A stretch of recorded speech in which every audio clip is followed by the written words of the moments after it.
Hello students, आज की इस वीडियो में हम लोग बीएससी पार्ट 1 का एक और इम्पोर्टेंट क्वेश्चन करने वाले हैं। क्वेश्चन कुछ इस प्रकार से है।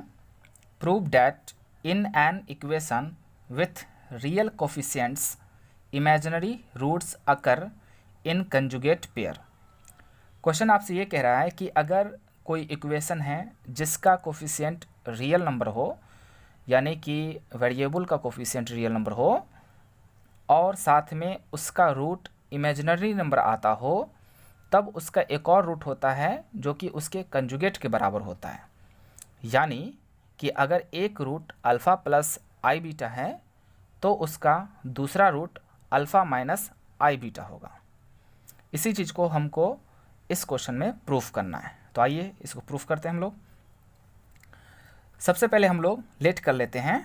Late alpha plus i beta be the root of the equation f x is equal to 0, और इसको इक्वेशन फर्स्ट मान लीजिए।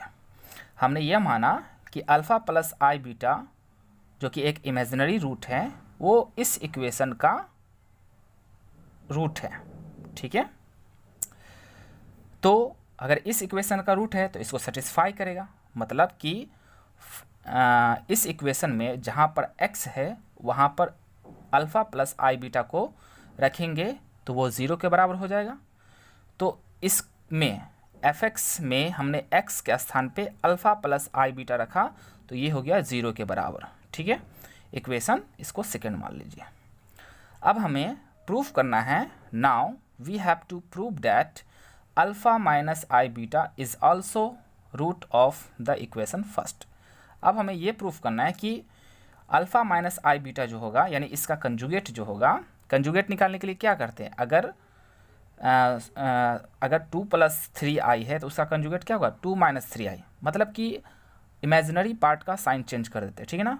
तो अल्फ़ा प्लस आई बीटा का हम कंजुगेट लेंगे तो हमें मिलेगा अल्फ़ा माइनस आई बीटा। इसलिए हमें इसको प्रूफ करना है अल्फ़ा माइनस आई बीटा एक रूट होगा इस इक्वेशन का। ठीक है, अब इसको प्रूफ करने के लिए हम क्या करते हैं, divide the polynomial F x by x minus alpha plus beta alpha plus i beta into x minus alpha minus i beta.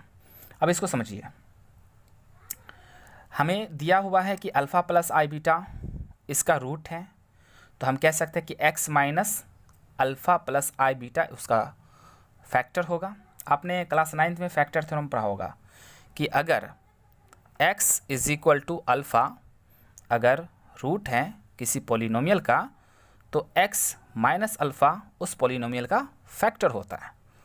इसी आधार पे हमने इसको लिखा है कि अल्फ़ा प्लस आई बीटा अगर f(x) का रूट है then x minus alpha plus i beta उसका फैक्टर होगा।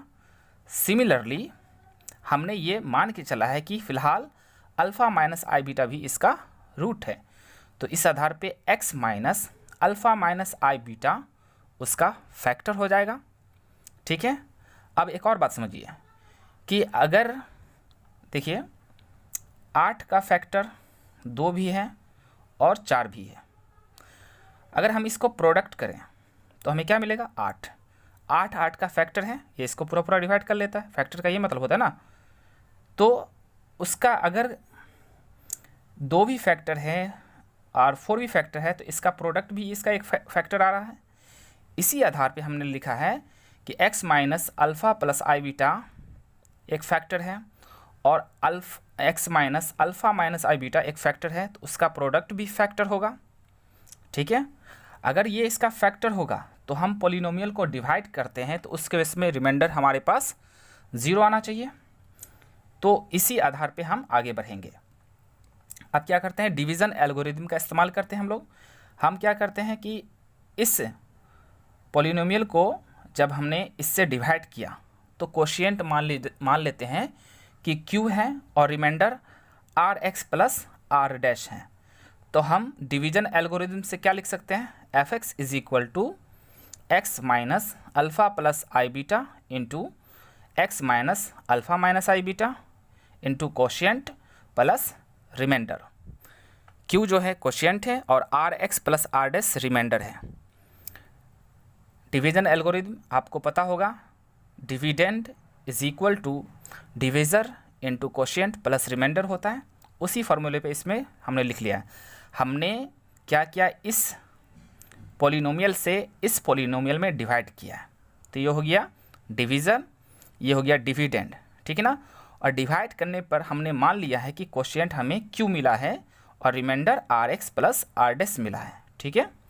अब यहाँ पे r x plus r dash इसलिए लिया गया है क्योंकि यहाँ पर जो है हमने किस चीज़ से डिवाइड कर रहे हैं, 2 डिग्री वाले पॉलिनोमियल से डिवाइड कर रहे हैं। तो 2 डिग्री वाले पॉलिनोमियल से जब भी डिवाइड करेंगे तो हमें लिनियर पॉलिनोमियल मिलेगा रिमाइंडर। रिमाइंडर हमें क्या मिलेगा, लिनियर पॉलिनोमियल, ठीक है। इस आधार पे हमने लिनियर पॉलिनोमियल का रूप कैसा होता है, ए एक्स प्लस बी के रूप का, उसी आधार पे हमने लिखा है r x plus r dash. Equation 3 मान लीजिए, ठीक है। अब हम जानते हैं कि alpha plus i beta root है, ठीक है ना, इसलिए इसको सेटिस्फाई करेगा, ठीक है। तो जहाँ पर x है वहाँ पर आप alpha plus i beta put कर दीजिए, ठीक है ना। तो यहाँ इस इक्वेशन 3 में आपको क्या करना है, x के स्थान पे alpha plus i beta put कर लेना है। तो हो जाएगा f alpha plus i beta is equal to, यहाँ पर जब ही alpha plus i beta put कीजिएगा तो alpha plus i beta minus alpha plus i beta, तो ये तो 0 हो जाएगा, और 0 के इंटू में ये है, तो यानी कि टोटल का टोटल यहाँ से लेके यहाँ तक का टर्म हमें 0 मिल जाएगा। तो बचेगा क्या, ये बचेगा, और x के स्थान पे अल्फ़ा प्लस आई बीटा, तो यानी कि r इंटू, या देखिए यहाँ r into alpha plus i beta plus r dash, ठीक है ना। और f alpha plus i beta equation second से 0 है, तो यहाँ पर इसके स्थान पे हम 0 रख सकते हैं। इसको सिंपली मल्टीप्लाई कर लीजिए, r अल्फ़ा और i r beta plus r dash, ठीक है। अब 0 का हम 0 प्लस 0i भी लिख सकते हैं। अब इसमें हम इसको सिंप्लीफाई कर लेते हैं, रियल पार्ट को एक साथ लिख लीजिए और इमेजिनरी पार्ट को एक साथ। तो r अल्फ़ा और r डैश रियल पार्ट है इसलिए एक साथ लिख लिया, और imaginary part i r beta है, ठीक है। अब हम क्या करेंगे, दोनों तरफ रियल पार्ट और इमेजिनरी पार्ट को इक्वेट करेंगे, यानी बराबर करेंगे, ठीक है। तो आप देख सकते हैं कि इधर रियल पार्ट है r alpha plus r dash, इधर है 0, तो r alpha plus r dash is equal to 0, और इधर इमेजिनरी पार्ट है r beta is equal to 0, इधर है r बीटा, इधर है 0, तो r beta is equal to 0। अब हम जानते हैं कि बीटा 0 नहीं है, क्यों नहीं 0 है, अगर बीटा 0 हो गया तो यहाँ देखिए, अगर बीटा 0 हो गया तो इमेजिनरी पार्ट नहीं रहेगा, तो ये क्वेश्चन का कोई मतलब ही नहीं रहेगा ना। हम सारा जो बेसिस काम कर रहे हैं किस बेसिस पर, इमेजिनरी रूट्स के बेसिस पर। अगर बीटा ही 0 हो गया तो मामला ही ख़त्म हो जाएगा ना, इसलिए बीटा 0 नहीं हो सकता है। अगर 2 नंबर का प्रोडक्ट 0 के बराबर है तो कम से कम उसमें एक नंबर अवश्य 0 है, तो यहाँ पर बीटा 0 नहीं है, इसका मतलब r 0 है। जब r 0 है तो इस इक्वेशन में हम r की वैल्यू अगर 0 पुट करते हैं तो हमें r डैश 0 मिलेगा।